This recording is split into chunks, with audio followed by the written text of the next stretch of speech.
Sharon Cuneta ibinahagi ang pinagdadaanang sakit sa kanyang kalusugan.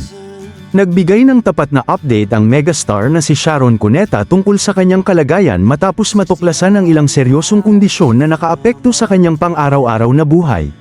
Sa isang panayam kasunod ng Shero's campaign launch ng In Life sa Makati City, ibinahagi ni Sharon na base sa kanyang mga medical test tulad ng MRI at X-ray, siya ay mayroong osteoarthritis, isang kondisyon kung saan unti-unting nasesire ang cartilage sa mga kasukasuan na nagdudulot ng pananakit at paninigas. Ayon kay Sharon, matagal na rin niyang iniinda ang pananakit ng kanyang likod. Noong 2013 pa lamang, na-diagnose na siya ng problema sa kanyang spine, kabilang ang tinatawag na lumbar thrombosis at pinched nerve, na naging dahilan upang sumailalim siya sa pain management sa loob ng maraming taon.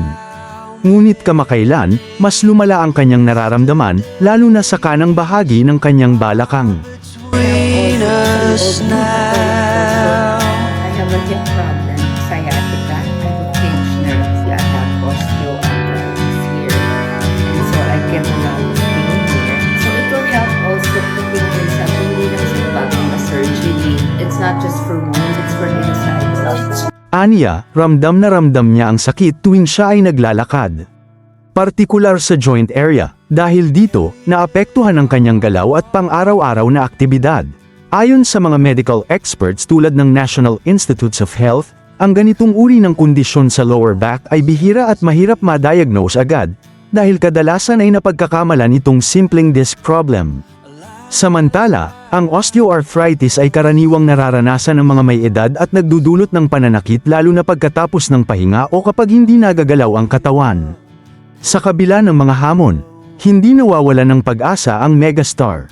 Sa tulong ng physical therapy, tamang gamot, at disiplina sa pagsunod sa payo ng kanyang mga doktor, unti-unti niyang nararamdaman ang pagbuti ng kanyang kalagayan.